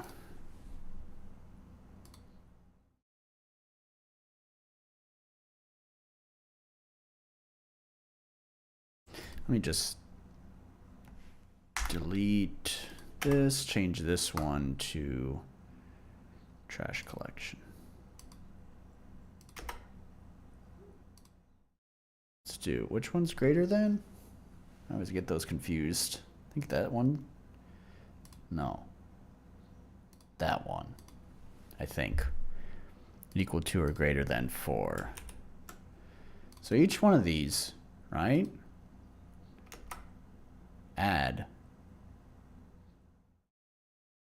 constant 1. And there's 4 of them.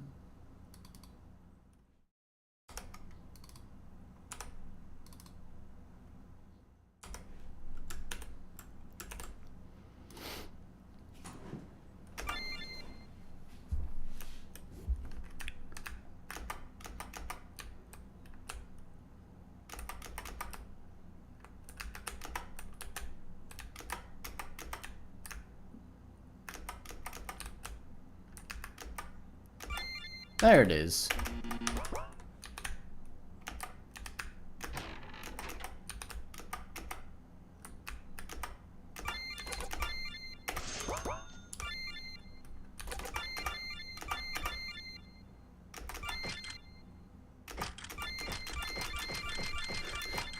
Wait. Oh, I think okay. That's fine. I have it in my inventory though. Right? Yeah. All right. In the class system. It just won't let me equip it. Okay, but let me test that one more time. Just to make sure. Alright, good. And how about now? Let me talk! Oh, what? Can you... Why can I only shop... Why can I only shop there once? He doesn't want to shop with me anymore. Oh, I know why. He has nothing for me because I have 1. So, if... Yeah. So, we do it like this. If trash collected is less than 4. That's what he has. I got it.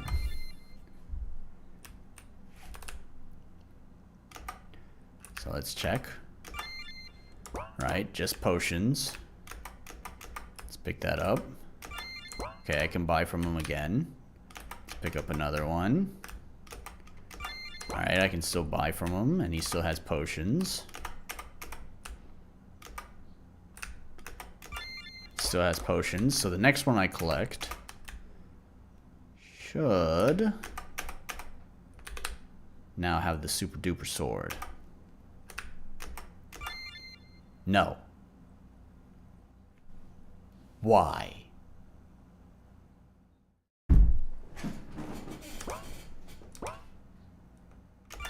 Oh.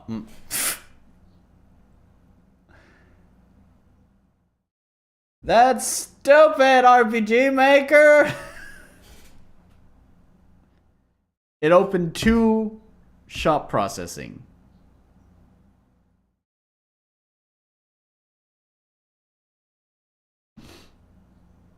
Oh, because it's equal to... Oh!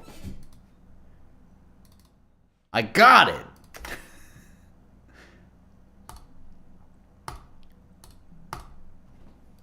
There it is. There it is. That's probably gonna do it. Let's try again. Alright, first I'm gonna collect 3.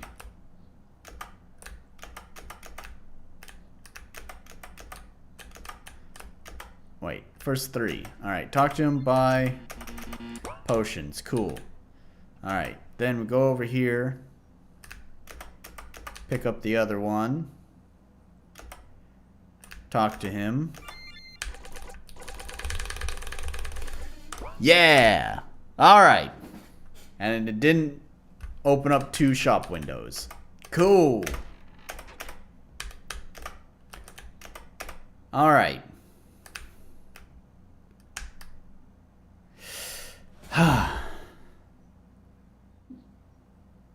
Yeah.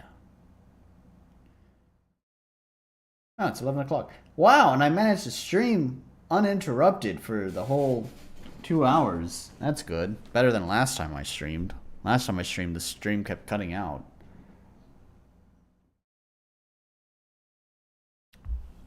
I don't know if there's anything else I want to do tonight.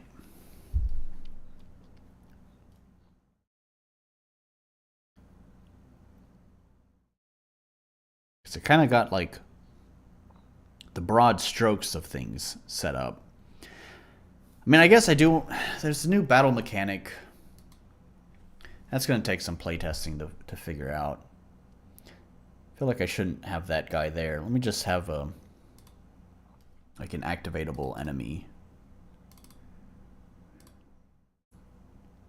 Sure, we'll just do that bat. And talking to him...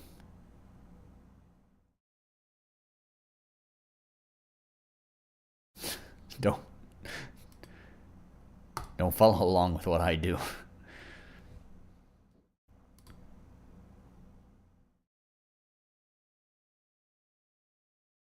Sure, we'll battle an orc.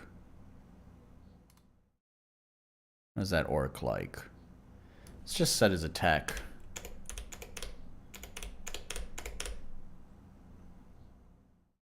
Doing my job for me. Thanks, man. Don't forget to smash that like button and subscribe. Don't forget to ring that bell. I'd be good at being a YouTuber. Sure, whatever. 7,000 health. That's fine.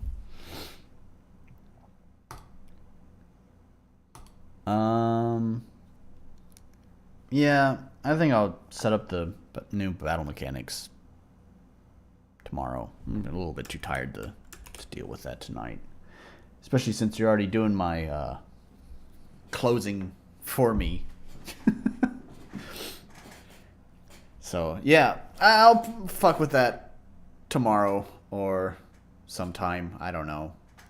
But it's a good start. Got a good sandbox going there. And made some good progress.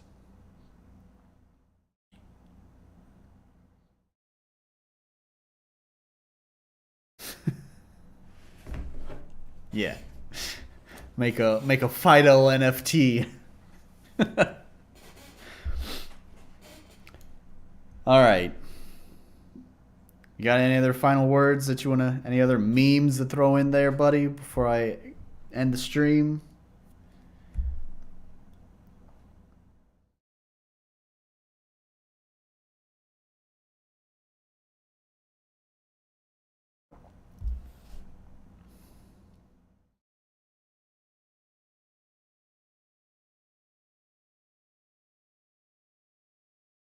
RPGs suck.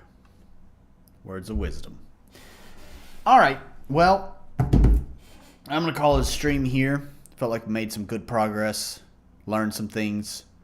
Didn't learn some things. RPG Maker. All right. Well, anyways, thanks for joining. See you next time.